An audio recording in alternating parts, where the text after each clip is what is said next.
우리 힘을 일으킨 기도문 수행 시작하기 전 앞선 사원하는 것과 의사를 공덕이 나와 이웃에게 기쁨과 평화를 얻는데 도움이 되기를 바라며 모든 사람들의 번뇌가 사라지기를 기원합니다.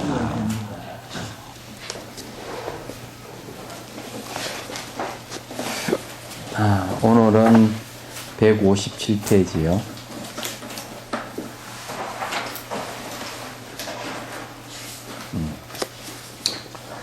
우리가 이게 응신에 대한 이야기를 조금 하고 있죠.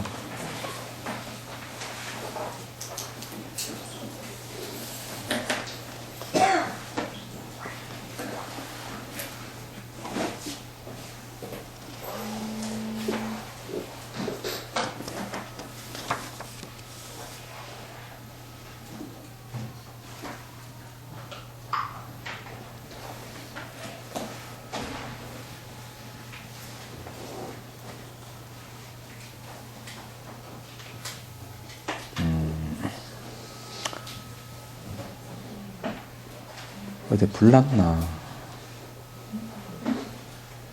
이 보신에 대한 얘기를.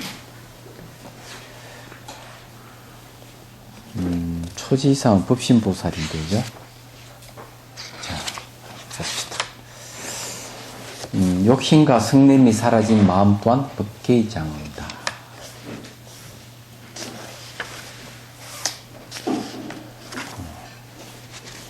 전번 시간에 응신에 대한 얘기를 했는데요. 봅시다.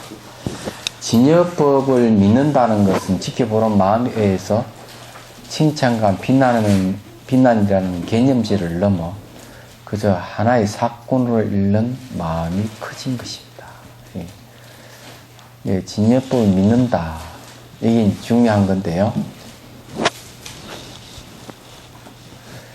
그 진여라고 하는 것 자체가 칭찬과 비난을 넘어서 있는 거죠. 이분법적 사고를 넘어서 있는 것이 이제 진여예요. 그래서 이런 진여법을 믿는다고 얘기한다면은 우리는 그 사물을 보는 마음도 다르다는 얘기죠. 그래서 여기는 칭찬과 비난이라는 개념지를 넘어 그저 하나의 사건으로 읽는 마음이 커진 것입니다. 이렇게 그래 보는 거죠.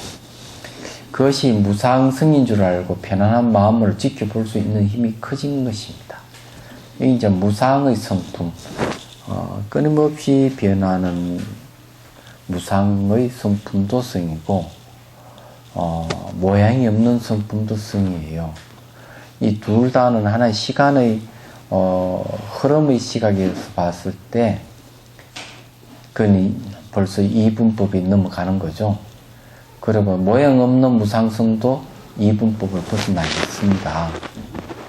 그래서 이제 우리가 이 세상을 볼 때 무상의 성품인 줄 알면은 지켜보는 힘이 점점 커진다고 이렇게 이제 표현을 하는 겁니다. 옛날 얘기인데 제가 그 어릴 때 어디 살았는가 하면은 달성국민학교에서 멀지 않는 지금도 시장이 있더라고요. 그 시장이 옛날에 반자촌인데 불이 나가지고 초등학교 들어가기 전에 있었던 것 같네요. 막 불이 나가지고 난리가 났을 때가 있습니다. 근데 그 어떤 아주머니 한 분이 그냥 막 울다가 웃다가 또 울다가 이런 분이 한 분 계셨어요. 그 내용이 뭔가 했더니만 이제 달걀이 이렇게 익으면 퍽퍽 터지니까 그게 웃으면서 막 웃다가 집이 타니까 또 막 울다가 그랬다는 얘기예요. 근데 이제 제가 말하고자 하는 집이 타면은 진짜 낙담이 되죠. 앞으로 어떻게 살 거지 막 하고 그럴 건데 만일에 그분이 무상의 성품을 제대로 보고 있다. 불나고 있는 불이 무상인 줄 알고 있다.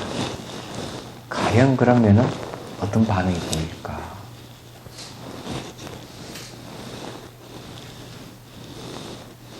그런 사람은 지켜보는 힘이 커진다고 얘기할 수가 있겠죠. 또 이제 제가 아시는 분도 한 분은 아들이 교통사고, 장남인데 교통사고 났어요. 그래서 아버지가 갔습니다. 병원에 이제 문에 들어서서 갔는데 이 아버지는 거의 얼굴 표정이 없어요. 얘기하자면 뭐 얼굴이 아주 아들이 크게 다쳤으니까 낙담하는 표정이라든지 이런 게 없는 거라.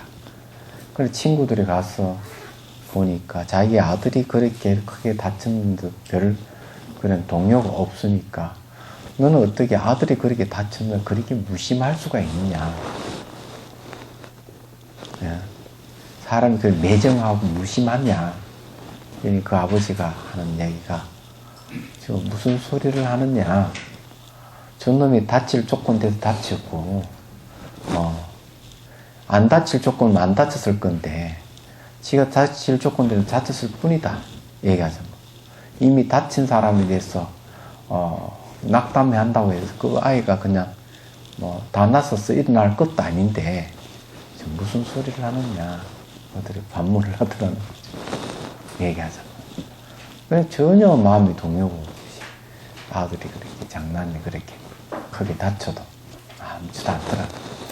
근데 그분 이야기는 그런 얘기예요. 세상이라는 것은 모든 건 원인과 조건에 의해서 생겼다 사라졌다는 세계이기 때문에 거기에 대해서 내 감정이 기복이 있다고 하는 것 자체는 수행자로서는 좀 도리어 더 이상한 것이다. 진실을 알게 되면 마음에 동요가 없는 건 당연하지 않느냐. 그분 말씀은 그런.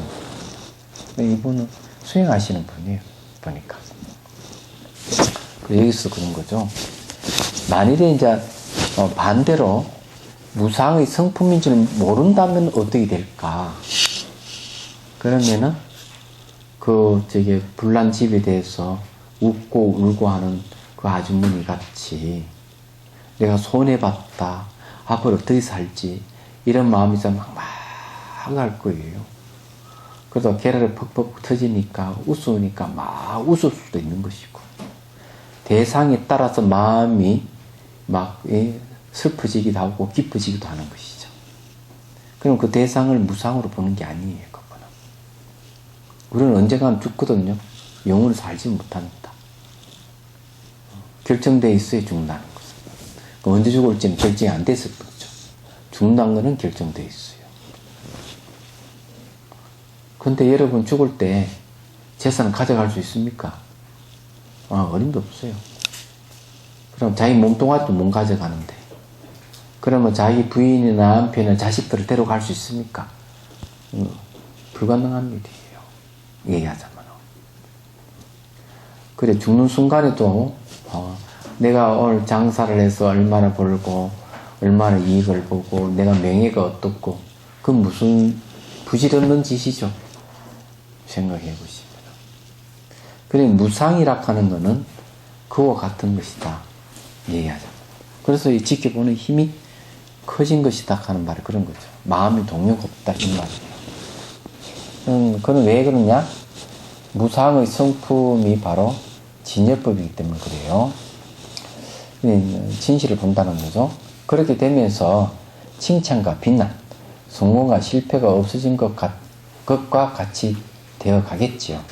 진여법에 대한 믿음이 점점 커지고 일체의 사건과 현상들이 마음이 만들어내고 있는 법계의 인연임을 더욱 뚜렷이 아는 것입니다. 그러면 결과수는 계란을 퍽퍽 터지니까 막 웃어 웃는다. 그러면 계란 터지는 그 계란의 입장에서는 내가 웃었니? 많이 웃으라 이렇게 얘기를 하지 않았을 건데 그죠? 그런데 현상에 대해서 웃는다면은 계란은 웃으라고 말했다는 적도 없어요. 얘기했어요. 그런데 우리가 그에 대해서 웃고 울고 한다면은 그 대상을 누가 만들었느냐? 마음이 만들었다. 그래서 사건과 현상들 마음이 만들어내고 하는 말이 그런 거죠. 그게 법계 인연임 뚜렷이 아는 것입니다. 관계죠. 계를 퍽퍽 터지고 불이 확확 타고 하는 거는 나와 인간관계 모든 사후 관계 속에 나타나는 법계의 모습일 뿐이지 그게 실제적으로 뭔가 영혼불멸한 뭐가 있는 건 아니다 이죠. 그렇다면은 그래 있다고 생각되는 것, 웃긴다고 생각하거나 슬프다고 생각하는 것은 다 자기 마음이 만들어낸 사건이 지나지 않는다.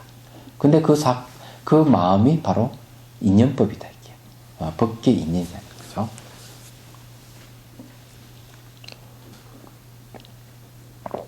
그럼 요즘 쉽게 한번 얘기해 볼까요? 그런가요? 이제 대승기신론에 보면은 무명도 진여의 모습이다 이런 말이에요.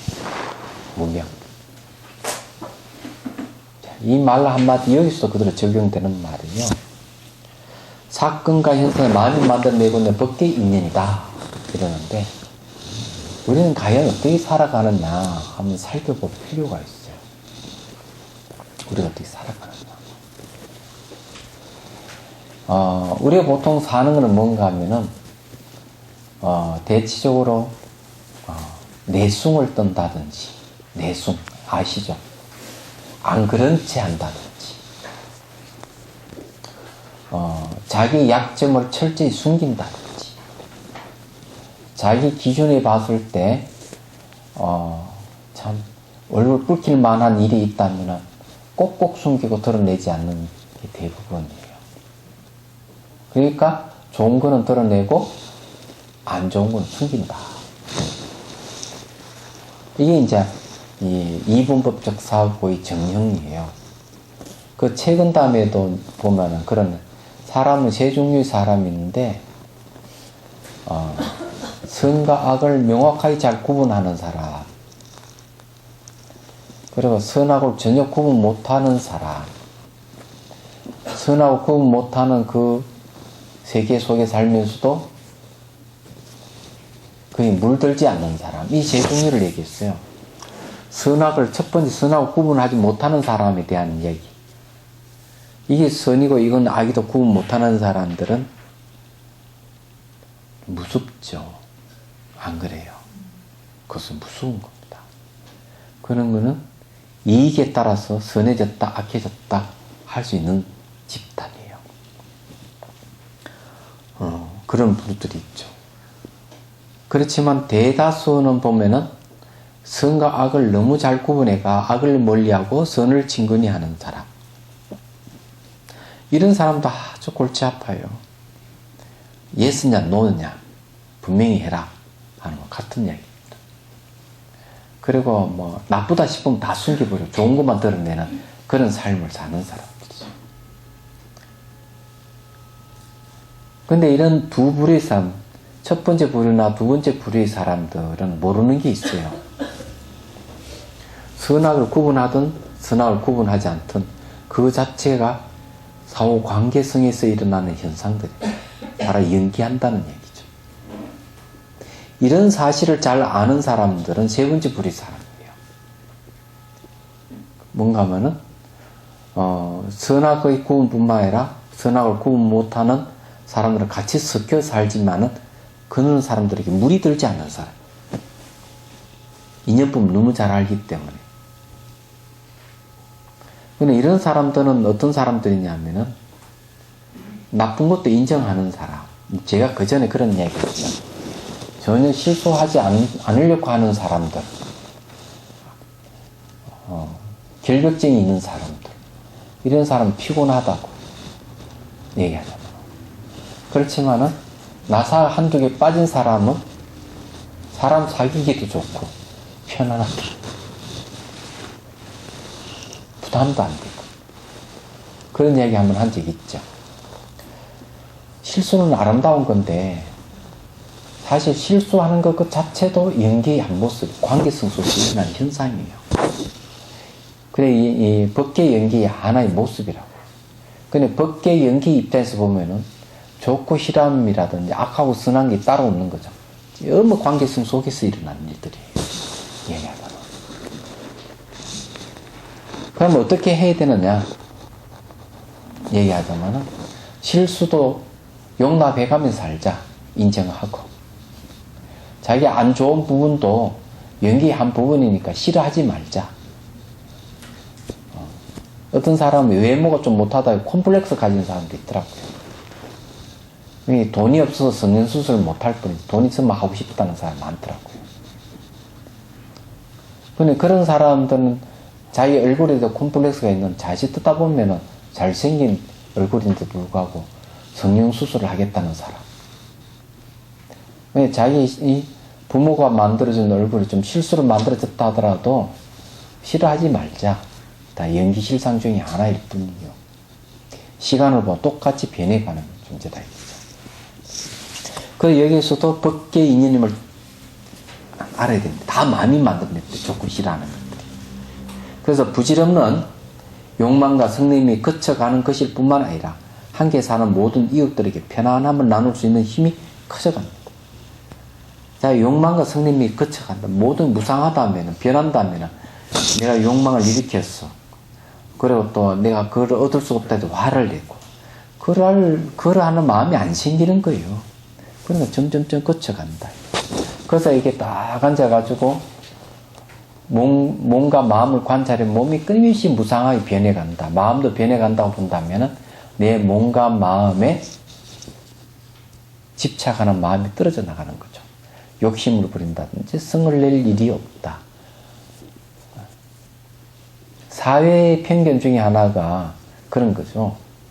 얘기하자면은 못생긴 여자가 말 한마디 할 때마다 화가 나지만 잘생긴 여자가 한마디 하는 건 좀 뺐다가 얘기한다든지 이상한 말을 하더라도 좋아한다고 용납하고. 지금 이상한 사회예요.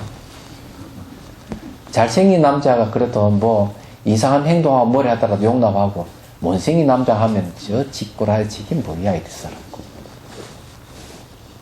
도대체 그 기준이 어디서 온 건지 모르겠어요. 잘생기는 못생기는 똑같아. 죽는 거는 똑같은데 변하는 건 똑같고. 안 그래요? 아니 재미를 느끼면 더 좋지. 그 재미를 그런다면 이해는 하겠지만 아예 뭐 성까지 내가면서 기준을 마련해가지고 털 속에 집어넣어가 보는 그건 도대체 말도 안 되는 거죠. 얘기하자면 여기서 그 얼굴에 대한 얘기 나옵니다.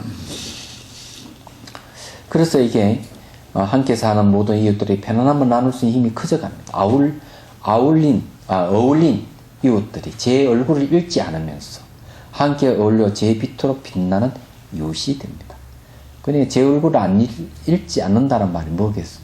자기 모습이라는 자기의 어떤 개성이라든지 이걸 잃지 않고 자기 힘으로 남의 어떤 얼굴에 안면이 받쳐서 사는 게 아니고 남이 어떻게 볼까? 내 실수를 용납할까? 들키면 안 되지. 뭐 이런 식으로. 이런 게 아니고 자기 실수를 한다든 뭘 하더라 당당할 수 있는 사람. 그런 사람이 되는 거죠. 여기에 보면은. 그저 어울린 이웃들은 제 얼굴을 잃지 않으면서 함께 어울려 제 빛으로 빛나는 이웃이 됩니다. 선명하고 밝은 빛으로 빛나면서도 평온한 마음으로 함께 있습니다. 제가 저게 뭐고 누가 요번에 여행 중에도 그 얘기 했는 건 모르겠는데 저 큰 스님 나 큰 스님이라 부르지 마라 그랬어요.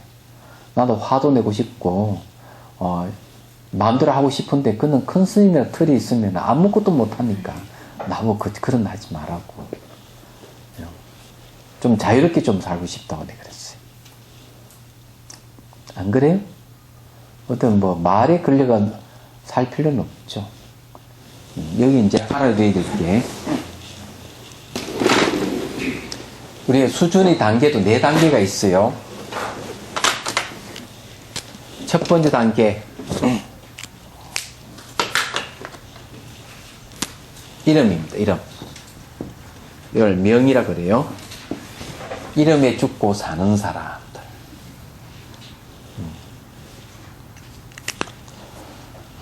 저게 뭐고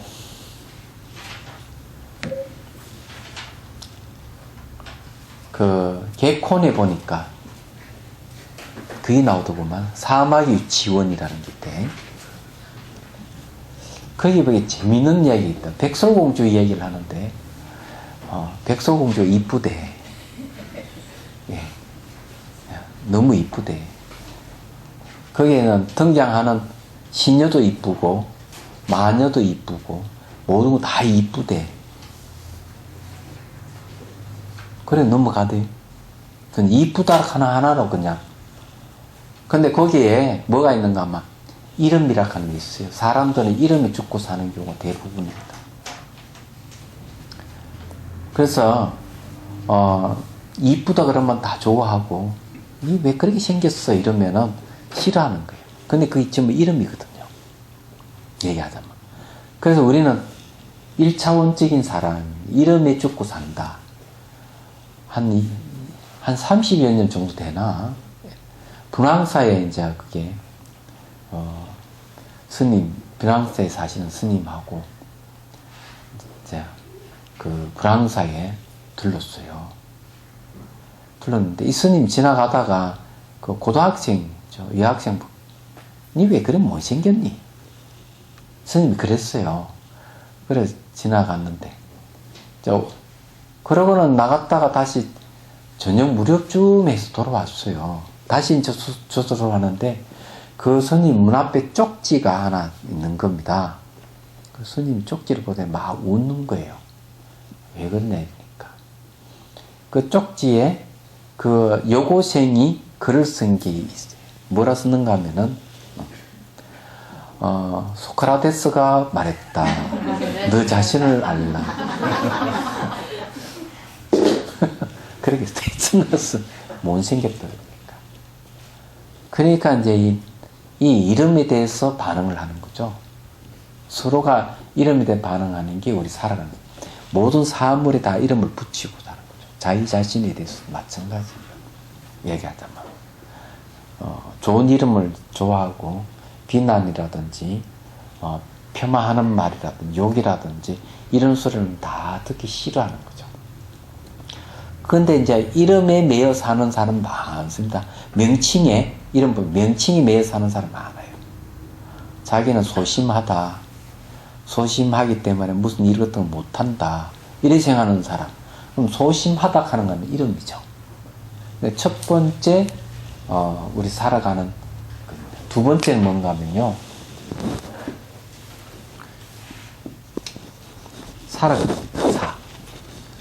살아가는 것은 하나 이제 사물을 얘기하죠. 사물 자체이거든요.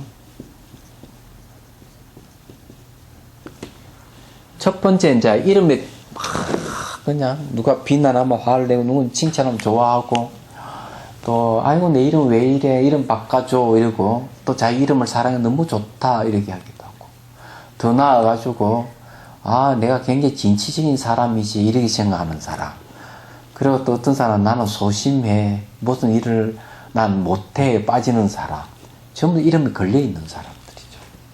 그러다가 이제 이름에 벗어납니다. 아 모든 이름은 사물을 지칭할 때 한계가 있구나. 다 이건 뭐 이건 찻잔 이거는 시이고 책상이고 뭐 이거 이래 하다가 이렇게 명칭 언어로서 표현이 안 되는 부분을 탁 만나면은 그때서 깨우침을 얻죠. 세상은 이름을 붙여 살지만은 이름으로서 알 수 없는 명칭으로서 알 수 없는 게 있다는 걸 알게 되죠. 그러면서 이름을 벗어난 사물 자체에 대해서 관심을 돌린다. 예를 들어 이걸 컵이다 이러면 컵. 뭐 컵이 어떠고 컵이 잘생기니 못생기니 이러다가 컵은 이름이 뿐이야. 딱 지워버리고 이 컵 자체에 대해서 관심을 갖는 게 두 번째 단계입니다. 이 두 번째 단계로 와야 되겠죠? 얘기하자면 이 정도 오면요 상당히 수준에 온 겁니다. 두 번째 사물 자체에 관심을 갖기 시작하면은 이 사람은 말이죠 의식 수준이 상위 수준으로 들어가는 거 진입하는 거예요. 세 번째가 뭔가 하면은 자성이라 이거 자체 성품에 대한 얘기. 이 이름은 지나지 않다. 이름을 알고 보니까 이름도 비어있더라. 사실이 아니더라. 두 번째, 사물도 보니까 모든 것은 원인과 조건에서 일어나고 사라질 뿐이지 사물 자체의 어떤 자체가 뭐가 있는 게 아니구나. 매 순간 변하더라. 무상이죠. 순간순간 변하더라. 이렇게 보는 거죠. 그래서 제가 두 번째 이 사물 자체에 관심을 갖기 시작하면은 벌써 상위 수준을 또 간다는 거죠. 그래서 현상이라 하는 거, 이 사물 자체에 관심을 갖는 건 이건 현상에 관심을 갖는 것이죠. 현상에 관심을 갖는 걸 얘기합니다. 근데 세 번째 단계에 옵니다. 이건 자체 성품이에요. 자체 성품이 있느냐 없느냐. 있음과 없음에 이제 가려보는 거. 자체 성품이 있느냐. 사물 자체도 인연이고 무상이기 때문에 본질도 공이다. 이래 보는데, 그러면 사물 자체에 공하다고 이제 이래 보는 거죠. 이게. 그러면은, 그럼 사물 자체, 그 자체 성품, 이거는 어떠냐? 자체 성품은 있느냐? 없느냐 살펴보는 거죠. 자체 성품도 없구나. 무하구나. 자체 성품 무하고, 확실히 공이야. 이렇게 딱 알면은 이 사람은 벌써 궁극적 수준 의식이 가는 거예요. 그러면 이제 네 번째는 차별에 대한 이야기입니다.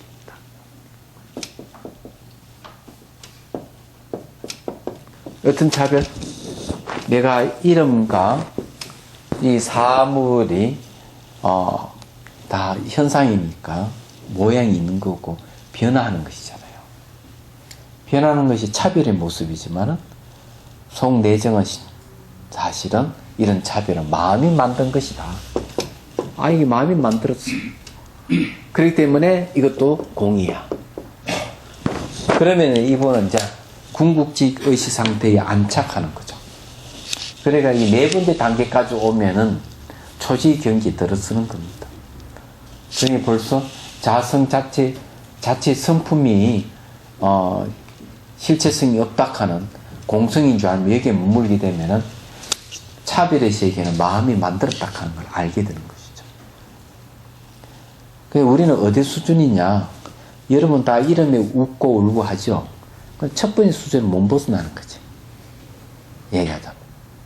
첫 번째 수준에 있는 사람은 되게 하위의식이라든지 중위의식 정도의 수준이에요. 제가 금방 여러분들 수준이 낮다고 이렇게 욕을 했는데 알아들었습니까? 네? 알아들었어요? 이름이 걸려있다. 그 흔한 것 중에 하나가 뭔 줄 아세요? 가장 흔한 이름에 걸려있는 것 중에 하나가 그런 거죠. 법당에 가서 부처님 앞에 그냥 그 공양물을 잔뜩 올려놓고 부처님 얼굴만 쳐다보는 거야. 그래 싹싹 빌어가면서 복 달라고 비는 사람. 이름이 걸려있는 사람이죠. 있는 사람. 그래서 이런 분들은 되게 어디로 가는가 하면 야 어디에 기도처가 좋더라. 그 기도하러 가자. 그럼 그때 우르르르르 가가 또 기도하고 갔다 또 옵니다. 또 어디가 뭐 영업이 있다 그러더라 또 우르르르 갔다 옵니다. 이게 이제 이름이 걸려있는 사람들입니다. 그럼 수행자는 그러면은 어떤 모습이냐면 다나선사면죠.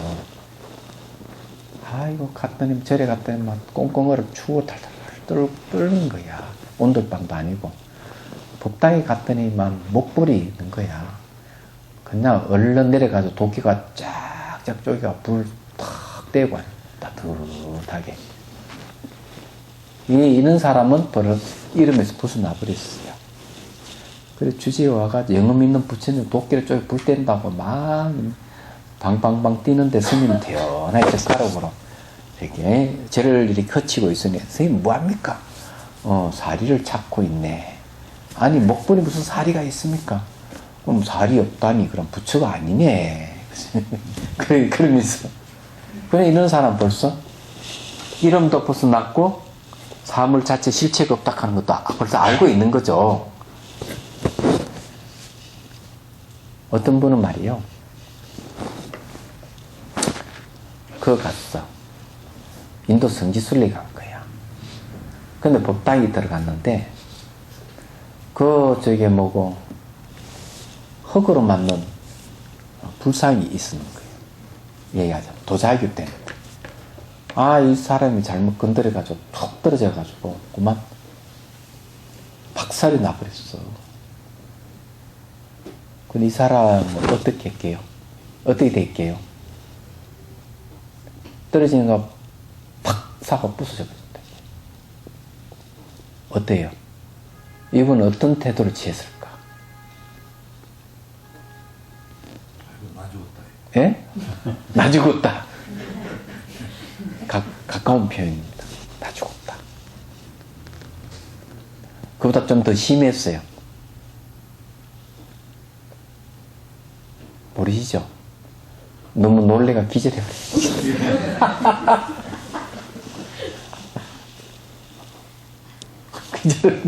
이 불상을 그냥 떨어뜨려 깨졌으니까 놀래가지고 그냥 기절해버려. 사람이 물 뜯어와가지고 막 물 메고 난리가 났는데, 만일에 모든 걸 변하고 무상성이라고 안다면 어떻게 될까요? 불상은 부처님이 깨졌다는 이름에 걸리지 않을 거 아니에요, 그죠? 사물은 변한다 하는, 사물 자체는 변한다는 사실을 알죠. 그렇잖아요. 두 번째 단계. 여기까지만 오더라도 탁 깨지면은, 아이고, 내가 실수를 하긴 했구나. 깨질 조건을 만들어서 깨졌다 하는 스스로 알죠. 그러다 기절할 정도로 그냥 넘으시진 안 그래. 또, 아이고, 죽었구나. 이런 생각도 안 할 거라 얘기죠. 안 그래요. 그렇지만은 본인이 신앙심이 깊다면은 상처가 있을 거 아니야. 내가 부처님을 내가 건드서 깨뜨렸어. 무슨 부처가, 깨지는 부처가 진짜 부처인가? 안 그래요? 그래서 건강경이 뭐라 했습니까? 범소유상 계시연망 약견 재상 비상 적전열이라. 모든 현상은 상이 아니 허망하니 상이 아님을 보면 열의를 보이더라. 그렇죠? 그리고 또 뒤에 또 건강이 계속 뭐냐, 범소유 예? 야기색견화 이염승과 시인행사도 불능견열에 이러죠. 야기색견화, 나를 형상으로 보구나. 또 음성으로서 나를 찾는 자라면 삿된 길로 가는 자이니 부처를 보지 못하리다. 분명히 나오잖아요. 그럼 뭐가 부처인지를 알 수가 있죠. 그래서 건강명 5가에 보면은 야보선사 그런 이야기 했어요. 불로 태워도 타지 않고 물로 끼얹어도 젖지 않는 게 부처다.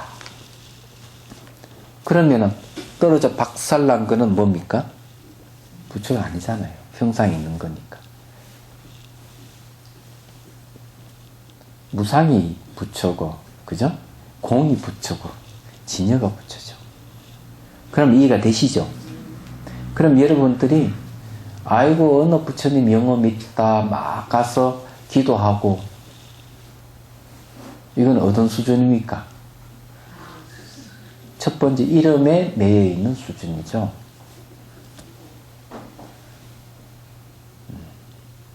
자기가 본래 부처인 줄 알아야 돼. 내 밖에 부처를 찾으니 얼마나 힘들고, 안 그래요? 그렇다고 아이고 부처님 좀 별거 아니네 이거 해가지고 그냥 무시하고 이러면 안 돼요.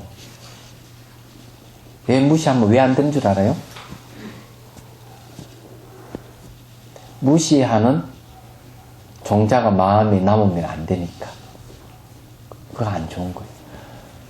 부처를 무시한다면은 그 습성에서 남도 무시할 거고 자기도 무시할 것이다. 이게 안 되는 거죠. 부처님 상을 통해서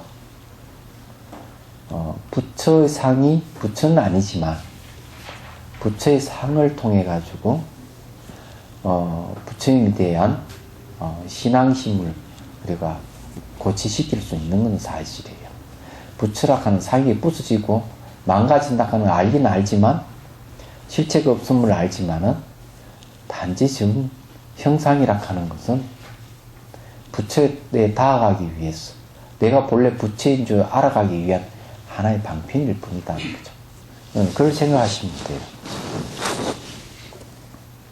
많죠, 그런 경우가.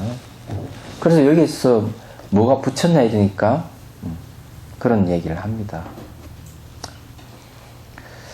선명하고 밝은 빛으로 빛나면서도 평안한 마음으로 함께 있습니다. 법신의 빛이 법계의 장엄으로 나타나고 있는 것을 보는 순간일 것입니다. 욕심도 없고 성냄도 없으면서 함께 어울린 넉넉한 마음이 계속된다면 깨달음을 이룬 부처라고 하겠지요. 이게 바로 부처예요. 형상의 부처가 아니고. 근데 이해가 되시죠? 그럼 우리 마음이 바로 욕심, 성냄 이런 게 없다면은 바로 이 부처의 모습이 나타나고 있는 것이죠. 네, 이해하시겠죠? 그죠? 그래서 상에 걸리면 안 된다. 이제 이 불상이 예배 드린다 해가지고 우상숭배라고 한다면은, 그런 분은 불교를 잘 몰라서 하는 얘기다. 형상이 있는 것을 숭배하는 것도 우습지만, 형상 없는 것을 숭배하는 것도 우스워요. 그걸 무형의 우상숭배자라. 그래서 자칫 우리 잘못하면은 불교를 유형의 우상숭배자, 기독교를 무형의 우상숭배자로 이렇게 볼 수가 있다. 이 둘 다 떠나야 되겠죠? 예. 유형이든 무형이든 객관화시켜서 그래서 우상숭배하는 것은 다 잘못이다. 뭔 말이 이해되시요? 그걸 여러분 잘 이해를 하셔야 됩니다. 다 어리석은 짓이니까요. 자, 어느 날 홀련히 마음이 쉬어지고 알아차림이 분명해질 때 마음섬 하나하나가 법신이 됩니다. 그러니까 진리의 몸이 된다는 거죠. 마음이 다 쉬어진다 이거죠. 탐욕과 성냄, 어리석음이 싹 사라졌어. 집착 안 하면 쉬어져 버리면은 법신된다. 마음 쉬는 곳에서 오롯한 지켜봄의 빛이 온 세상의 장엄의 법신의 모습을 드러나게 하는 것입니다. 자, 지켜봄의 빛이 이랬죠. 자, 지켜본다 하는 거, 요 안에 뭐가 없는가 하면, 지켜보는 주체가 없다, 이런 이야기예요. 지켜보는 것만 있어요. 그랬을 때 이제 뭐가 나타나느냐? 온 세상 이 자체거든 장엄한 법신이고 법계다. 이걸 이제 얘기를 할 수 있는 것이죠. 우리는 조금이라도 집착하는 마음이 있으면, 지켜보면 안 됩니다. 지켜보더라도 실증이 나고, 화가 난다든지, 욕심이 생긴다, 이럴 거예요. 뭘 지켜보느냐? 매 순간 변하는 무상. 시간의 흐름을 보라. 거죠. 그래서 마음 쉬는 곳에서 오롯한 지켜봄의 빛이 온 세상의 장엄한 법신의 모습을 드러나게 한 것입니다. 어디에서 오는 것도 아니며 어디로 사라지는 것도 아닙니다. 있는 그 자리에서 깨달음이 일어날 때 법계의 장엄이 나타나지요. 있는 자리를 한치도 옮기지 않고도 그 자리가 그대로 법신의 자리가 됩니다. 그래서 여러분들이 이제 수행을 할 때, 예를 들어 자비수는 몸을 이렇게 스타무 주면 몸에 현상이 생기고, 그 현상 따라 각가지 심리가 일어나더라도, 매 순간 어떻게 바뀌어가는가. 무상의 변화를 잘 지켜봐야 된다. 무상의 성품을 잘 지켜보라. 그럼 이해가 되시죠? 수행 매우 간단한 거예요. 그런데 무상의 현상을 안 지켜보고, 모양을 지켜본다면 어리석다. 모양을 지켜보면. 밝은 빛이라든 항우라든 광경이다. 이런 걸 보는 것은 난제 어리석음으로 가는 길이다. 그것이 어떻게 매 순간 어떻게 바뀌어가는가를 지켜봐야 된다. 그런 거죠. 그럼 이해가 되시죠? 지켜보는 마음의 힘이 약해질 때 다시 몸과 마음은 법신의 자리에서 한치도 옮기지 않고 다시 욕망의 세계를 만들고 맙니다. 지켜보는 마음의 힘이 약해질 때는 무상을 몸보고 형상으로 볼 때, 그러면 대상을 가지고 싶어하는 욕망의 세계를 만들어버린다. 마음자리 하나의 변화가 장엄된 법계의 법신을 드러내기도 하고 상계를 만들기도 하는 것을 너무나 분명하게 경험한 것이 상계를 만든다는 욕계시키 무식계를 만든다. 오연화의 세계, 물질이 청정한 세계, 정신만 하면 이게 다 만들어내 마음이. 그래서 이 법신을 드러내기도 하지만은 삼계도 만들어낸다. 삼매에서 마음심의 특별한 경험이 있어야만 마음이 법계인 줄 경험한 것이기는 하지만 일상의 삶에서 욕망과 승리는 사라진 마음 또한 법계의 장엄이라고 할 수 있습니다. 법계를 가는 법계의 연기를 얘기하죠. 관계성의 세계. 법계의 장엄이라고 하는 것은 중첩돼서 나타난 세계, 장엄스럽다 해가지고 그렇게 얘기합니다. 왜 이제 장엄이 이루어지는가 하면요. 이렇게 이루어져요. 자, 찻잔 이 자체는 완벽한 전체예요. 그렇지만 제가 지고 있으면은 부분이죠. 그러면 찻잔은 이 자체는 완벽한 전체이면서 나와의 관계 속에서는 부분이 됩니다. 자, 그러면은 제 자신은 완벽하지만은 여러 부분과의 관계 속에서는 제가 부분이 됩니다. 맞죠? 여러분 자체는, 우리 자체는 전체지만, 완벽하지만, 이 집 구조로 봤을 때는 관계 속에서는 우리는 부분이 됩니다. 이 집은 대구시의 입장에, 이 집 자체는 완벽하지만, 전체지만은, 대구시 입장에서 보면은 부분이 됩니다. 관계성 속에서. 그러면은, 하나가 부분과 전체가 다 같이 있는 것이죠. 이러면서 관계를 가지고 있어 중첩돼서 계속 나타납니다. 중첩돼서 나타납니까? 안 나타납니까? 계속 중첩돼서 나타나는 걸 장엄이라고 얘기합니다. 끝없이 펼쳐집니다. 법계의 장엄이라고 하는 것은 고정되어 있는 게 아니에요. 끊임없이 움직이면서 부분, 전체 부분 이러면서 부분이 곧 전체 부분이 있는 게 중첩돼서 장엄. 그래서 이 속에는 장엄된 속에서는 계층 구조가 분명하게 나타납니다.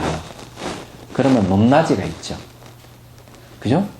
부분이 곧 전체가 부분인 거는 계층 구조가 형성돼 가지고 낮은 게 있고 높은 게 있고 아름다운 게 있고 추한 거 다 있는 거라고 이야기해요. 선도 있고 악도 있고 다 있는 거래요. 근데 여러분들은 학교 교육을 배울 때 뭘 배웁니까? 선을 사랑하고 악을 배척하는 마음을 가지죠. 이게 이제 발전해가지고 모자람을 숨기고 잘난 것만 드러내는 거. 자기 약점을 숨기고, 장점만 드러내는 거. 자기 잘못을 숨기고, 모른 체 하는 거. 이러니까, 이런 그 사람들은, 이런 것 때문에 뭐가 되는 겁니까? 사람들 의심하고, 뇌물을 주고받고, 부정부패가 생기고, 온갖 문제가 다 발생해요. 심리적인 갈등이 막 일어나고 난리예요. 얘기하자면. 근데 이런 것을 한순간에 날려버릴 수 있는 거는 이런 것도 다 연기하고 있다. 부분이고 전체고 전체의 부분인 것이 이렇게 중첩돼서 나타나는 세계에 있다는 거죠. 켄네 일본은 이것을 갖다 혼론이라는 말을 쓰고 있고 또 어떤 사람은 이걸 홀로그램 우주라고 얘기도 하고 이러는데 불교에서는 이걸 연기법이다. 연기라고 해요. 법계 연기. 이렇게 얘기합니다. 그래서 한경에 보면은, 이, 비로자나 보살이 20층을 한 세트로 해가지고 수많은 색을 막 만들어내요. 그 중첩된 법계 연기라고 합니다. 중중무진 법계라고 해요. 그 중에서 한 세트 중에서 13번째 행성이 바로 지구다.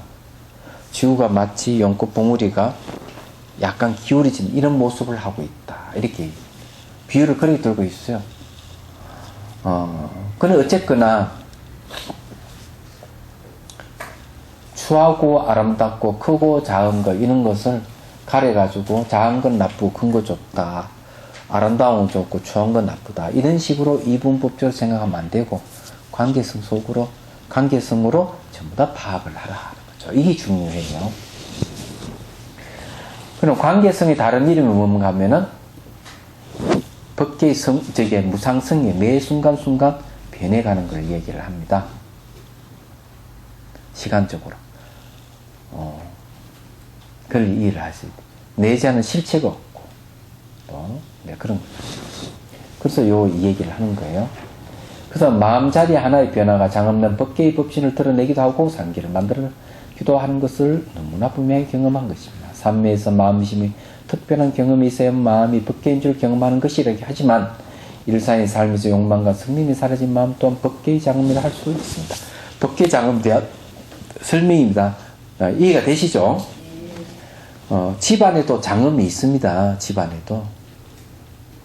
집안의 장엄 어떤가 하면은 전부 다 회사 가고 학교 가 아무도 없는 집안에 혼자서 대문을 열고 턱 들었으면은 그렇죠. 설설하고 거전하고 그러죠. 그러다가 이제 애들도 학교에 갔다 오고 이러면은 또 관계가 형성되죠.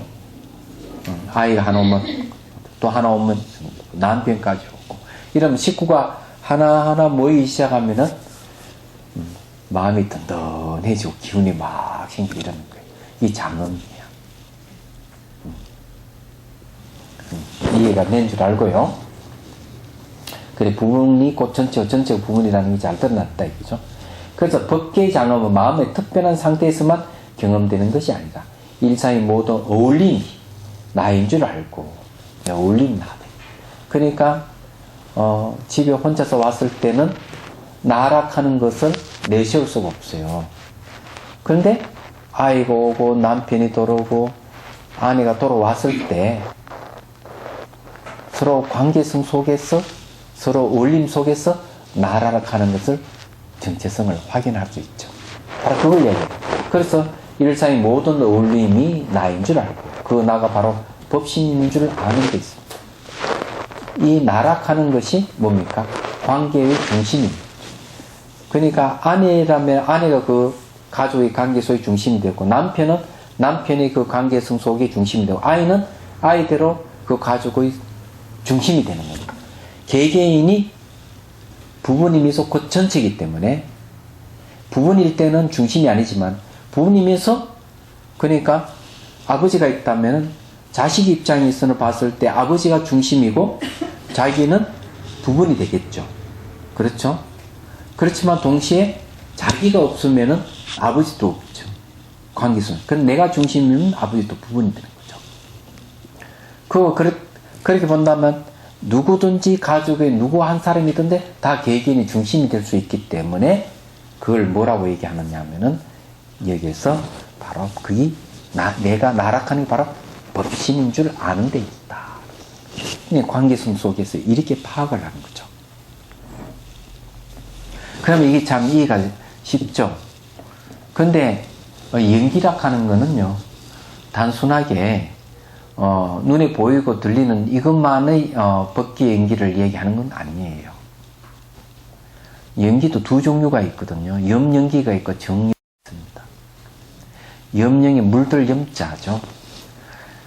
번뇌가 막 일어나는 것도 관계성에 일어나는 현상이에요. 번뇌가 일어나는 것도. 그러면은 내가 막 욕심을 부는 뭐를 가지려고 하는 마음도 원인과 조건에 의해서 가지려는 마음이 있다고. 화가 치밀은 것도 환날 원인과 조건이 형성되기 때문에 화가 난다는 거예요. 그런데 이것도 어떻게 이해해야 되느냐. 내 마음 속에 일어나는 욕심이나 화라든지 어리석음이라든지 이런 여러 가지 심리도 연기하고 있다는 사실을 인식해요. 그러면은 내가 화가 나는 것도 연기의 모습이고 욕심을 부르는 것도 연기의 모습이고 기뻐하는 것도 연기의 모습이고 이렇게 인식을 하게 되면은 우리는 화에 집착하지 않고 성냄이 집착하지 않고 기쁨에 슬픔이 집착하지 않는 마음이 되는 거죠. 그리고 자기의 추한 모습이라든지 자기의 어떤 약점이라든지 이런 것을 싫어하지 않게 되는 거죠. 그럼 이해가 되시죠? 그 연기락 하는 거는 내 마음속에 일어나는 여러 가지 불편한 것도 다 소화해낼 수가 있다. 그러면 심리적으로 매우 안정이 됩니다. 혹시 여러분들 중에 그런 건 없어요? 아이고 나는 뭔 생겼어 이런 집에 밖에도 잘 안 나가고 혹시 그런 분 안 계세요? 자기 뒷심이죠. 그럼 난 못생겼다 하는 그것도 뭡니까?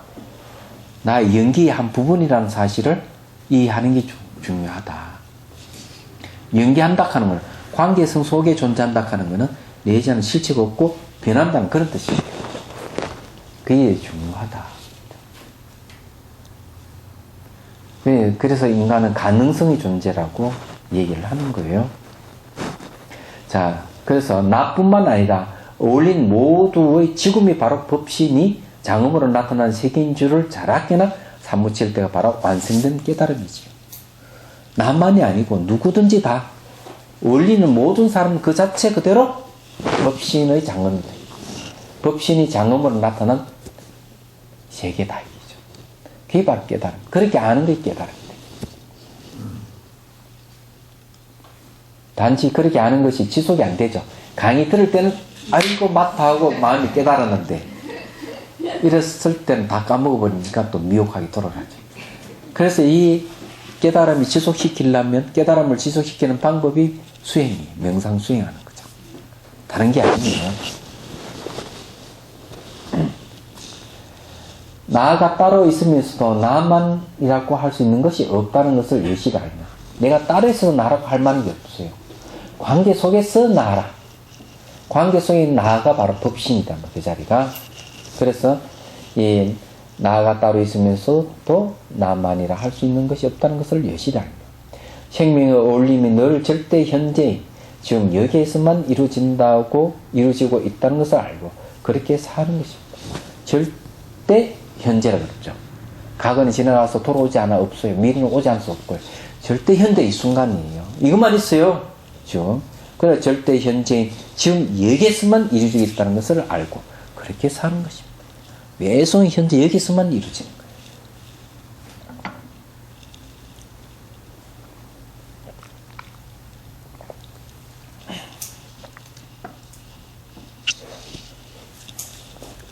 제가 조금 사람이 조금 못돼가지고 사진기로 사람 막 쭉 찍어버리는 경우가 있어요. 인권 문제가 되죠, 그죠? 요번에 상해 근처에 보니까 볼만한 데가 있어 갔어요. 옛날 고택으로 된 하나의 마을을 형성하고 있어서 1920년대나 1800년대의 모습을 가지고 있다고 틀림없어요. 거기서 가양각생 사람들이 장사를 하고 그래 카메라를 갖고 그냥 막 찍는 거죠. 이래 보고 찍는 게 아니고 화면을 보고 찍는 거죠. 그런데 심리가 묘해가지고 그 사진 찍히는 걸 싫어하는 사람이 있어요. 피하는 사람이 있고 웃으면서 이렇게 V자 그림 찍어달라는 사람이 있고 이러는데 중국 사람들은 낯을 많이 가리더라고요. 인도 사람 사진 찍는만 한다 그러면 얼른 와가 자기 찍어달라고 폼 잡고 그리고 찍고 돌아서도 땡큐 이러는 인도 사람. 중국 사람들은 싹 피합니다. 중국 사람은 그러니까 한국 사람도 피하거든요. 낯을 가리는 거죠. 그게 뭔가 하면은 찍히는 것이 존심이 상한다는 그런 의미도 있겠지만 연예인들은 사진 찍히는 걸 두려워하지 않잖아요. 그걸 생각해 보면은 그런데. 그래서 제가 거기에 보니까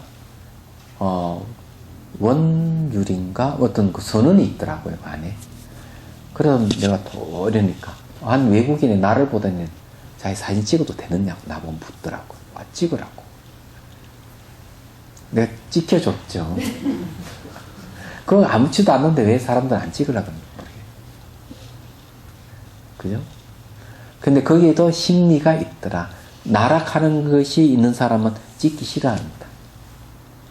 나를 내려버린 사람은 내가 어떤 모습을 하고 있든지 사람의 사진을 찍는다 해도 아무렇지도 않을 거예요. 예를 들어가지고 말이죠. 루즈가 여기에 그려져 있다면은 사진 찍으려고 그러면 얼른 요걸 사람들을 가리고 막 이렇게 지워가지고 찍으려고 그럴 거예요. 안 그렇겠어요? 그렇지만은 자아관념이 없는 사람은 루즈가 여기 밥풀이 여기 묻었던 관계도 찍으려고 이렇게 얼굴을 내밀 거예요. 그러면서 그거 아무렇지도 않을 거예요. 그건 내가 있느냐 없느냐가 중요한 거. 그렇지만 나락하는 거는 찍히는 사람하고 찍는 사람 관계 속에서 나를 이해하는 사람은 얼마든 찍으라 해도 아무렇지도 않을 것이다. 바지가 찢어졌는데 묘했다. 사람이 사진 찍으려고 그런다면 어떻습니까? 아이고 창피하고 막 도망가겠지만 그는 이제 독립된 나아가 있다는 얘기죠. 그냥 관계 속에서 나아가 있다고 생각하는 사람은 이게 찢어져도 사진 찍으려고 한다면은 기꺼이 포즈를 취해줄 것이다. 저는 그렇게 봅니다. 그런데 이제 보면은 여자들은 늙었다고 사진 찍으려면 안 찍으려 하는 사람이 있더라고요. 아이고, 나 못생겼는데, 내가 늙었는데, 이런 사람, 자아관념 있는 사람은, 독립된 내가 있다고 생각하는 사람들이 피하는 거예요. 그런데 이제, 자기가 못생긴 얼굴이 안 나오고, 사진 찍었는데, 잘생긴 얼굴이 나왔다고 생각되는 사람 더 찍으려고 그래요. 얼굴이 나아가 되는 거죠. 하여튼, 그런데 벌써 나이 들이요. 그런 사람은 이름에 걸려있는 사람. 첫 번째 단계에 걸려있는 사람. 자, 봅시다. 나가 따로 있으면서도 나만이라고 할 수 있는 것은 없다는 것을 여실히 알며 생명의 울림이 늘 절대 지금 여기에서만 이루어져 있다는 것을 알고 그렇게 사는 것입니다. 마음으로 기억하고 추상하는 그것조차 현재의 울림에서만 과거와 미래가 될 때 3세를 넘어서 3세를 사는 것입니다. 이 말은 뭔가 하면 현재 이 순간을 근거로 해서 과거와 미래와 같이 어울림이 있다면 내가 3세를 넘어서서 과거, 현재, 미래는 3세를 사는 것이다. 이런 말이에요. 그런데 현재의 순간, 이 순간을 배제하고 과거와 미래와 현재를 얘기한다면 그런 사람은 3세를 뛰어넘을 수가 없어요. 그런 거죠. 마음으로 기억하고 추상하는, 마음 기억하는 것은 과거예요. 추상하는 것은 미래입니다. 하는 그조차 현재의 어울림에서만 과거와 미래가 될 때, 현재의 시각에서 과거를 보고, 현재 시각에서 미래를 볼 때, 이 말이에요. 또 그렇게 될 때, 3세를 넘어서 3세를 사는 것입니다. 이때를 절대 현재라고 부르지만, 그것은 현재조차 아니죠. 현재도 머물지 않습니다. 과거, 미래에 상대하는 현재가 없기 때문입니다. 이렇게 사는 일상이 바로 오지도 않고 가지도 않는 온전히 지금 여기에서 발현되고 있는 법계의 장엄입니다. 자, 이때 법계의 장엄은 뭔가 하면은 과거는 지나갈 수 없고 미래는 오지 않을 수 없기 때문에 현재 얘기만 있어요. 현재 온전히 여기에서 발현되는 것은 뭡니까? 모든 건 동시성이에요. 보십시오. 찻잔이잖아요. 찻잔이 현재 여기에 있죠. 그죠? 찻잔이 현재 여기에 있기 때문에 이 자체는 전체이면서 저와 관계 속에는 부분입니다. 전체적 부분이죠. 그러면서 뭡니까? 온전히 현재 여기에 있습니다. 과거가 아니에요. 미래도 아니고. 저는 뭡니까? 제 자체는 전체이면서도 여러분은 관계성 속에 있을 때는 부분이죠. 전체이면서 부분이에요. 이 말은 뭔가 하면은 전체이면서 부분이라는 뜻은 그 둘이 분리되어 있는 게 하나고 그렇게 얘기할 수 있는 건 현재 이 순간만이 가능하다. 지나가 과거는 전체 현재라고 얘기할 수 없습니다. 전체 부분 전체라고 얘기할 수가 없는 거예요. 그래서 현재 여기만 이렇게 할 때 연기실상이 잘 드러나 있는 법계의 장엄이라고 이렇게 얘기하는 거죠. 장엄, 중첩돼서 나타나는 현재 순간을 얘기하는 거예요. 네, 이해가 되시죠? 이 책상 위에 보십시오. 책상 여러 개가 많이 있습니다. 그죠? 이게 뭐 마이크, 책, 그 다음에 시계, 찻잔 같이 올려 있죠.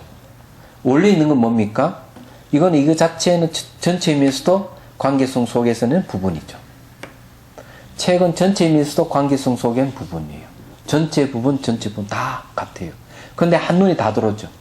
한눈에 다 들어오는 건 뭡니까? 현재 이 순간만 존재한다는 거죠. 이 속에는. 그걸 연기하고 있는 거죠. 그럼 과거는 지나도 없는데 그거는 여기는 없습니다. 미래도 여기는 없습니다. 내용은 그런 겁니다. 예.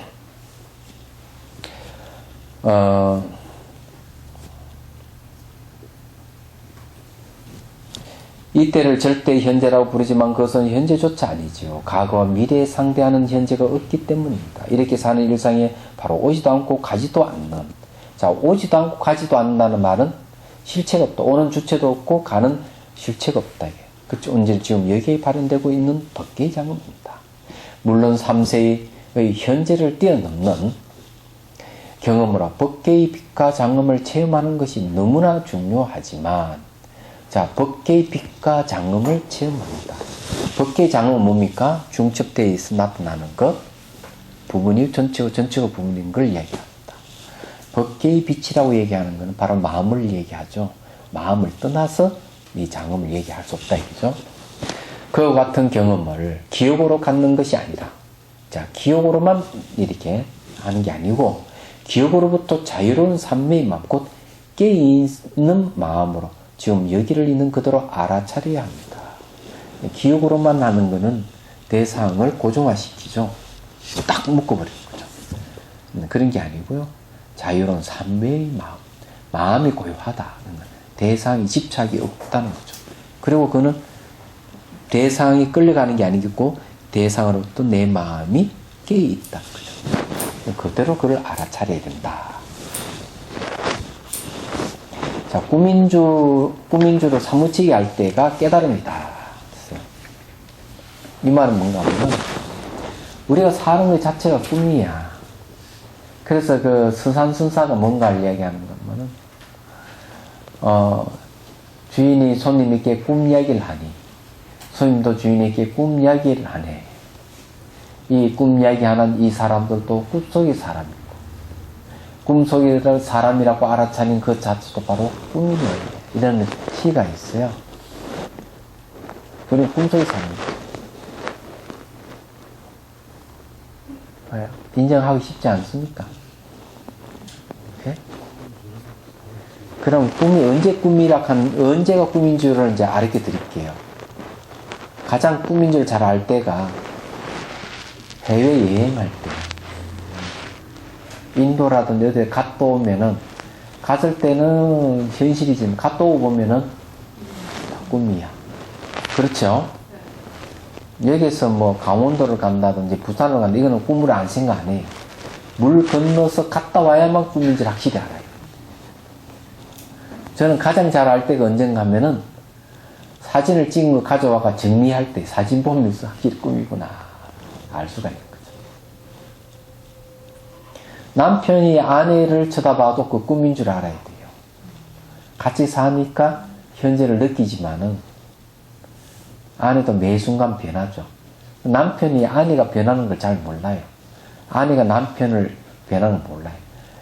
아내가 문득 남편을 보니까 배가 볼록 나온 게 변했다 하는 사실을 알고, 남편이 아내를 볼 때 어느 순간 눈가에 주름이 잡힌 거 볼 때 변했다 하는 거 아는 거예요. 얘기하자면.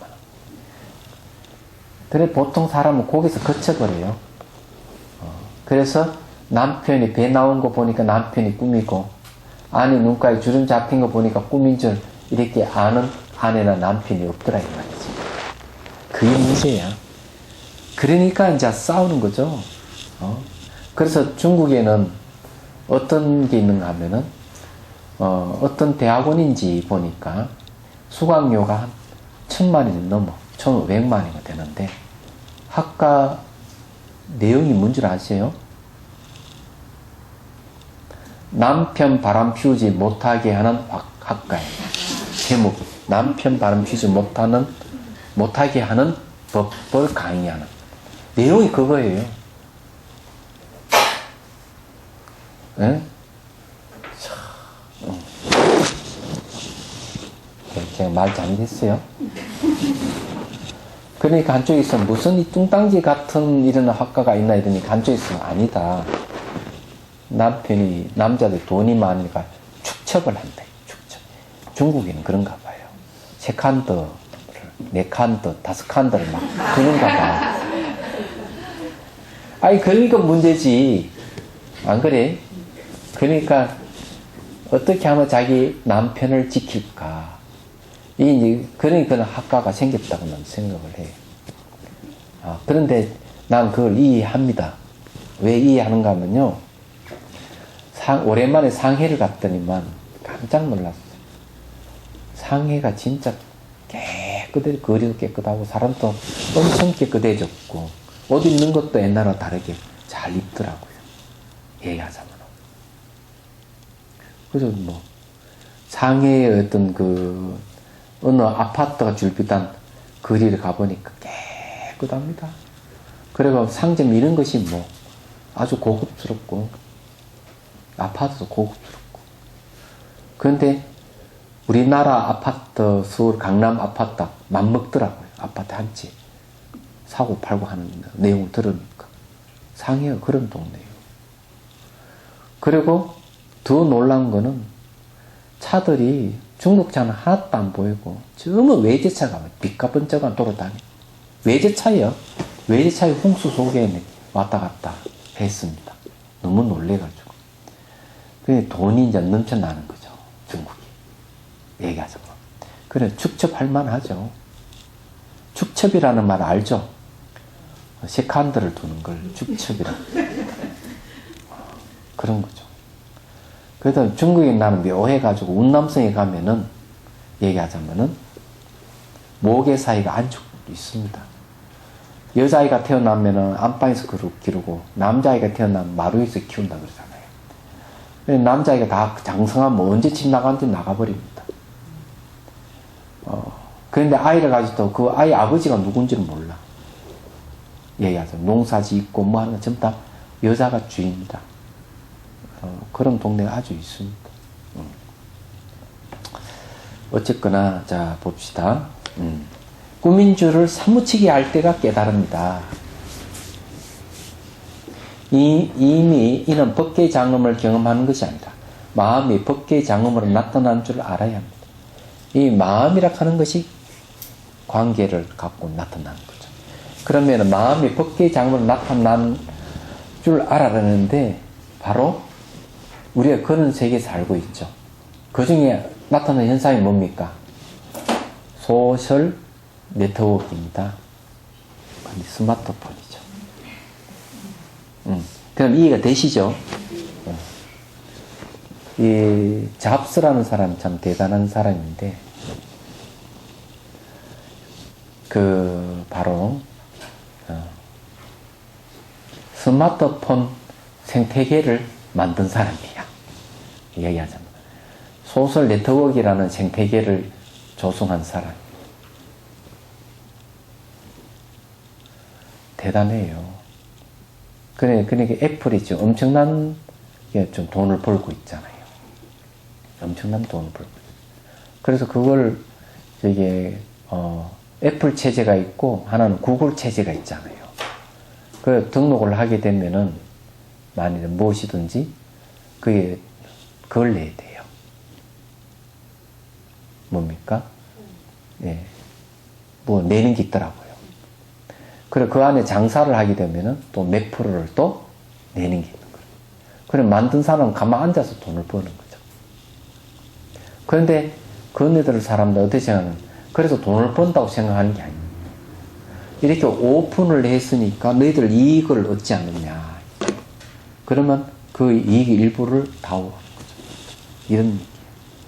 그러니까 나만 이익을 보고 너는 이익을 보면 안 된다가 아니고 오픈해가 모든 사람들에게 이익을 주고 거기에 또 그 속에서 이익을 도로 오는 이익을 취하는 것이죠.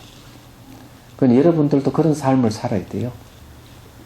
시대가 이제 바뀌어가는 거죠. 말하자면. 부분이 곧 전체고 전체가 부분인 시대가 이제 온 거예요. 그런 거면.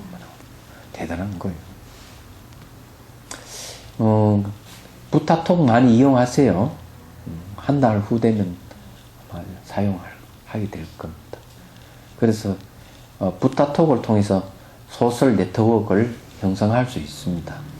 그러면 미국이나 영국이나 뭐 남극이나 북극이나 다 부타톡을 다 사용할 수 있습니다. 어디 가든지 외국에 있더라도.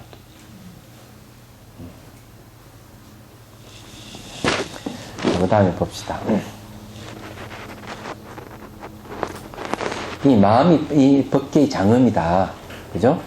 그러니까 A락하는 사람이 스마트폰을 통해서 B락하는 사람이 문자를 보내고, B락하는 사람이 또 C락하는 사람이 문자를 보내고, 이렇게 서로가 마음을 주고받고 할 수 있죠.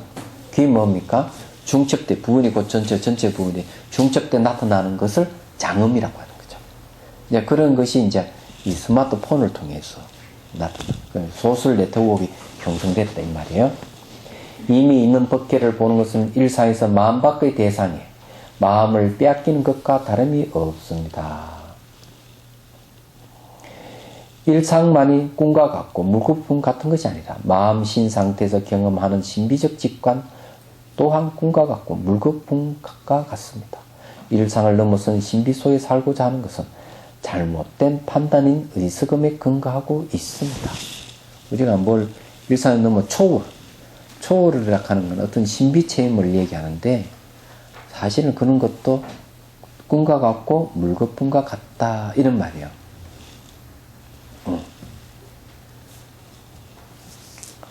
자, 여기 이제 중요한 말인데 이미 있는 법계를 보는 것은 일상에서 마음 밖의 대상이 마음을 빼앗기는 것과 다름이 없습니다 하는 말이 있죠. 이걸 다른 말로 하면은 법계는 살아 움직이는 것이지 이미 있는 법계라 하는 건 있을 수 없다 이 말이에요. 이미 있는 법계가 있다고 한다면 대상이 내 마음을 뺏기고 있는 것을 미리 결정해서 보는 것이죠. 이건 이제 결정해서 드러나 있는 것을 보는 것 또는 드러내는 것 이런 거를 이제 뭐라고 얘기하는가 하면은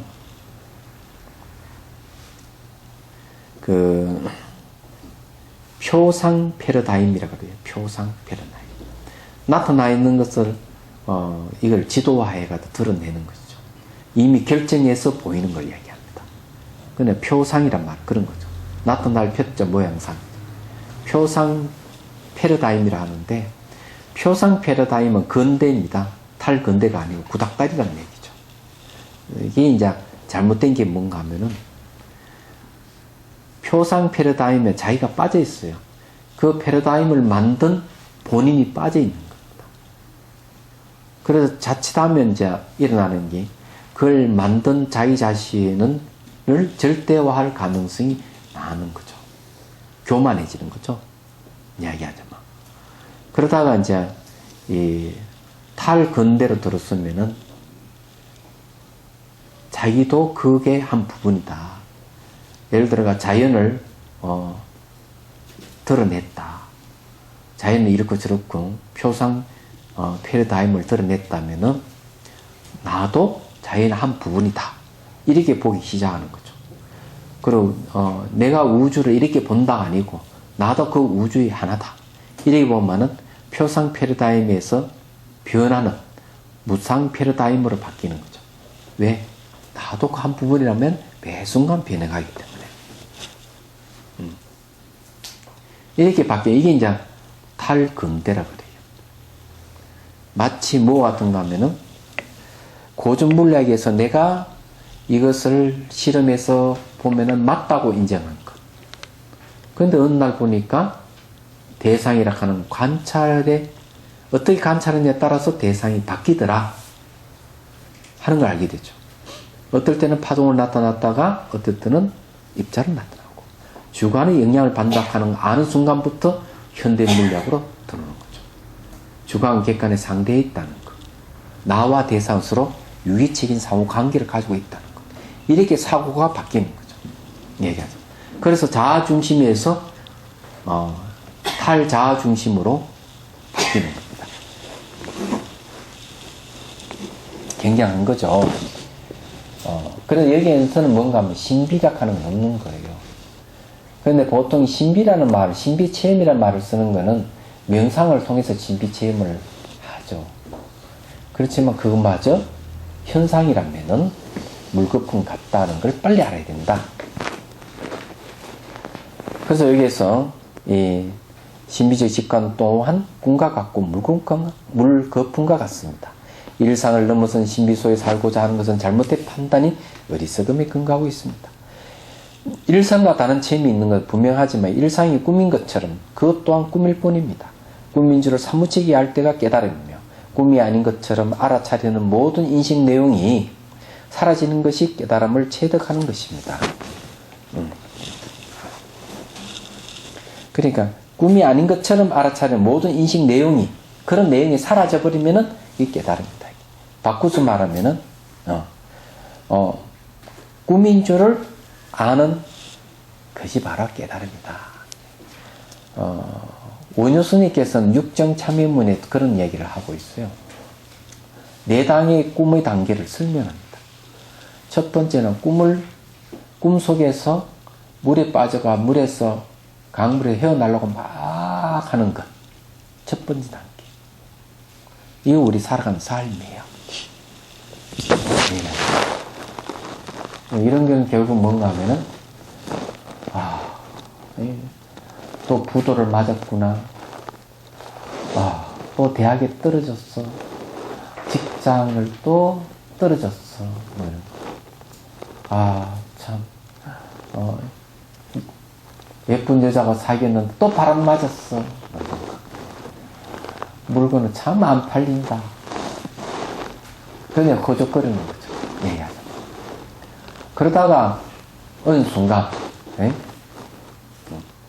남대문 시장이라든지 여기는 뭐 수대문 선문시장에서 발을 두드려 가면서 골라 하다가 어느 순간 내 인생이 왜 이래 거적거리는 그 순간이 이것도 하나 꿈이구나 하는 알 때 골라 하는 게 좀 재미있으시고 춤까지 추게 되는 것이지. 물건을 팔아도 좋고 아파도 좋고 하는 인생이 되는 거예요. 이게 두 번째 단계. 물속에 빠져있으면서 아이코 이거는 꿈속의 물이구나 하는 아는 순간 거적 하는 걸 멈춰버리는 거예요. 이 두 번째 단계예요. 세 번째 단계는 뭔가 하면은 이제 이거 꿈인 줄 알았으니까 여기서 벗어나야지 하는 마음을 내는 거예요. 네 번째 단계가 꿈에서 완전히 벗어나는 걸 얘기합니다. 거기에 보면은 하은경에는 꿈에서 벗어났더니만 꿈속에 있을 때는 이 나라 저 나라 온갖 고초를 당하면서 살았는데 그게 꿈인 줄 알고 깨어나고 보니까 평상에서 한 발짝에도 물을 벗어난 적이 없구나. 자기 침대에서 안 벗어난 거야. 꿈속에서 온갖 나라를 돌아다니고 막 거짓골 해가며 고통을 당했는데 꿈인 줄 알고 깨고 보니까 참 평상에서 움직이지 않고 있더라. 그게 깨달은 거야. 이런 네 단계를 이제 가지고 얘기를 하고 있습니다. 그 다음에 무엇을 경험하고 그것을 깨달음의 실제라고 갖고 있는 것이 아닙니다. 모든 것이 꿈인 줄 알고 꿈 아닌 것처럼 생각하고 있는 사유 근거가 쑥 빠진 상태에서 이웃의 생명과의 어울린 인연으로 법계의 장엄을 함께 이루어 갈 뿐입니다. 모든 꿈이구나. 이렇게 하면 모든 것은 관계성 속에 존재하는구나. 그러므로 장엄이 존재하는 어떤 것을 아름답게 꾸민다는 뜻일 수는 없습니다. 장엄이라는 아름답게 꾸민다는 그런 뜻이 아니다 이거죠. 꿈인 줄 알아. 허상의 욕망을 쉬는 그 자리에서 일어나고 사라진 모든 현재의 흐름이 그대로 법계의 장엄. 그 자리는 뭡니까? 부분이 전체고 전체가 부분이 세계예요. 무엇을 하나 더하고 더하지 않고 어느 거 하나 빼지도 않습니다. 더할 것도 없고 뺄 것도 없죠. 우리가 인연으로 나오죠. 인연으로 하나 된 마음일 뿐입니다. 마음밖에 다른 곳이 있을 수 없기 때문입니다. 자, 마음이 뭔가 말아? 이 인연이고, 그러죠. 그 법계의 이고, 그런 거예요. 여기 이제 인연이라 모든 인연으로 하나 된 마음일 뿐이다. 그죠? 인연을 다른 말로 하면은 관계성, 그죠? 또는 상호 의존, 부분적 전체, 전체적 부분.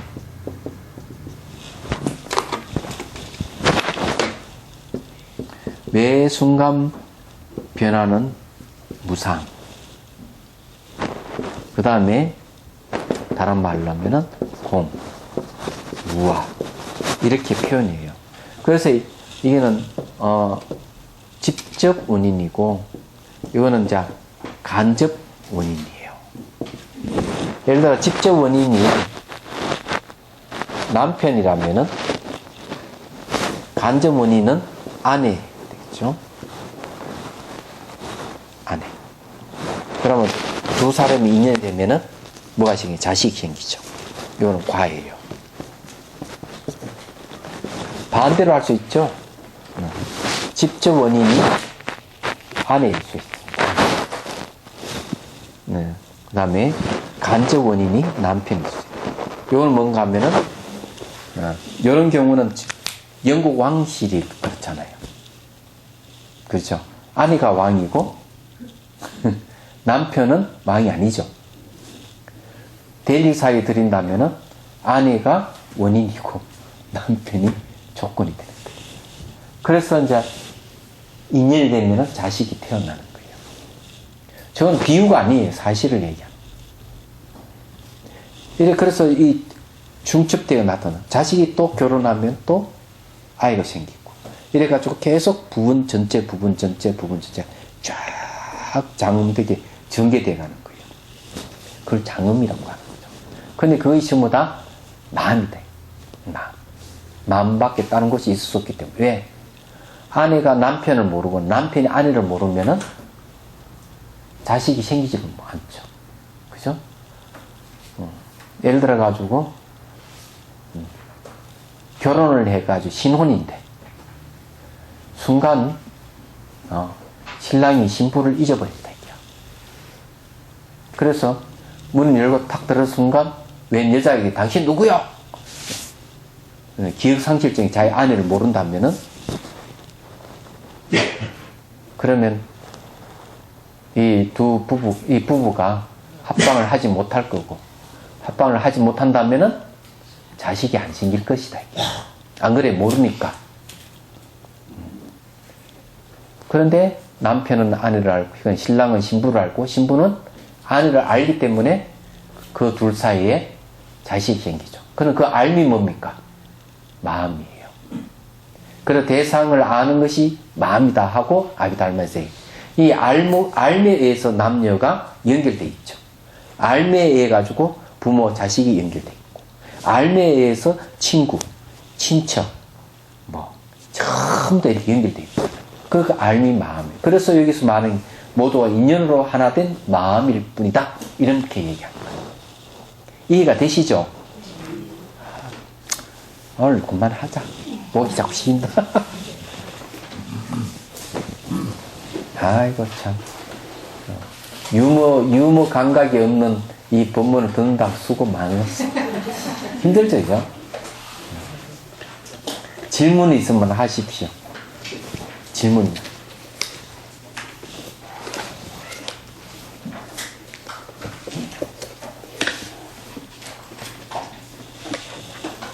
질문 없어요? 청하거사님, 한 말씀 하시지. 질문 없습니다. 없어요? 오늘 한마디 했잖아요. 조직을 관리하는 것도 사람의 마음을 얻기 위한 것이다. 그렇게 얘기 안 했어요? 대승 기신론에 대해서는 질문이 없습니다. 없습니까? 그래, 그 아침 운전해 오면서 얘기한 게 그게 바로 알겠습니다. 조직이 인연이고, 예? 그죠? 마음을 얻는 것이 바로, 예, 인연이 바로 마음이다. 이런 뜻이지. 그죠? 네. 스님이 조직을 건설하실 겁니까? 어? 조직을 만드시려고 하십니까? 아니, 옆에 청하거사님이 바로, 예, 조직의 팀장이란. 자비선사 조직 말고요. 예. 앞으로 저기 뭐고, 저기 대선 그 선거운동이 일어나면 청하거사님 잘 주목하시고, 청하거사님이 지지하는 쪽으로 많이 도장을 찍어 주십시오. 주객이 어? 주객이 어. 뭔가 객관 이렇게 같이 이렇게 객관화 봐야 되는데 주관식과 객관식이 같이 이렇게 만들어지거든요. 이런 건 어떻게 중앙 객관의 상태에서 일어나는 걸 인연이라. 인연과. 눈으로 보고 그냥 알아서 하는 되는데 객관화 보도록 자꾸 해야 되는 거 아니에요? 중요한 거는 그런 사실 전부 다 인연과 인연으로 나타나는 것이다. 인연으로 나타났다가 인연으로 사라지는 것. 이렇게 잘 이해를 하면 이제 주관적인 것과 객관화가 이제 같이 나누는데 그래도 우리가 봤을 때 객관적으로 이렇게 봐야 되는 객관화 보도록 해야 되는 거 아니에요? 대상이 매 순간 변하는 걸 잘 보면은 어떻게 봐야 되니 좋으니 나쁘니 이런 생각이 없어져. 그 자체로 주관 주객을 이렇게 이런 걸 해야 되는 객관에 관한 주관을 떠난 객관이 없는 거예요. 인연으로 보면 지혜가 생기는 거예요. 어찌할 바를 모른다는 그런 것도 없어져. 생각을 많이 해야 됩니다. 자, 끝낼 때 오늘 수행을 통해 얻은 공덕이 나와 도반 이웃에게 기쁨과 평안한 마음으로 향기기를 바랍니다. 번뇌가 사라진 마음의 힘이 나와 이웃에게 퍼지기를 바랍니다. 수행 과정에서 얻은 기쁨과 평안한 마음, 일상에서 다른 어떤 마음보다 먼저 도토록 수행입니다.